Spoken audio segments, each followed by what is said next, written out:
नमस्कार श्रोते हो, रेडिओ जयंतच्या आनंदी कट्ट्यावर मी अनुराधा आपण सर्वांचं मनपूर्वक स्वागत करते. श्रोते हो, आजच्या आनंदी कट्ट्यावरून प्राध्यापक अजित नगरकर यांनी मांडलेला एक अतिशय सुंदर विचार तुमच्यापर्यंत पोहोचवते.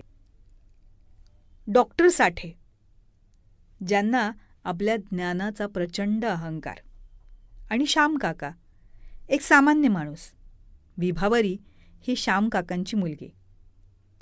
डॉक्टर साठे चहाचा कप हातात घेऊन बाग बघण्यासाठी दाराकडे वळत असतानाच आत येणाऱ्या श्याम काकांना धडकले.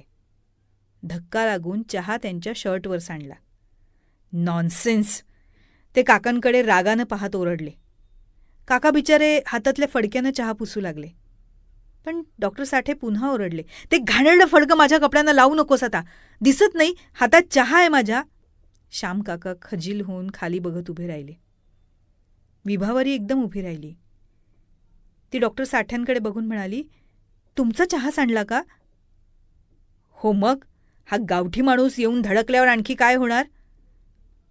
विभावरी हसली आणि म्हणाली, डॉक्टर साहेब नाही, तुमचा चहा सांडला कारण तुमच्या कपात चहा होता. तुमच्या कपात जर कॉफी असती तर कॉफी सांडली असती, बरोबर ना? अगं यात काय विशेष सांगितलंय, जे कपात आहे तेच सांडणार ना, का पाणी सांडेल? खरं तर प्रसंग आणि संवाद इथेच संपला आणि इथून आपला विचार सुरू होतो. तो म्हणजे जरा विचार करा, जे आत आहे तेच बाहेर सांडणार. आपल्या आयुष्यात नेहमीच आपल्याला असे अनेक धक्के बसत असतात. काही वेळा परिस्थितीचे असतात तर काही वेळा नातेसंबंधांचे. मग श्रोते हो, थोडंसं जरा आपल्या अंतरंगात डोकावून पहा. आपल्या अंतरंगात काय काय आहे ह्याचा जरा विचार करा. मन शांत करा. जे आत आहे ते म्हणजेच जर आत विवेक, नम्रता, कृतज्ञता, आदर, सुसंस्कार हे गुण असतील तर धक्क्यानंतरही तेच बाहेर सांडतील ना. पण आपल्या आतच जर तुच्छता, अहंकार, क्रोध हे अवगुण असतील तर तेच बाहेर पडणार. तेव्हा जरा शांतपणे विचार करा. आयुष्य ना नेहमीच आपल्याला एक मोकळा कप देत असतं. मात्र तो कशानं भरायचा हे आपल्या हातात आहे. तेव्हा विचार करा. पहिल्यांदा ना आपला थोडासा राग आवरा. धक्का लागणारच आहे. कोणी मुद्दाम आपल्याला धक्का देत नाही, अनावधानानेच हे घडतं सारं.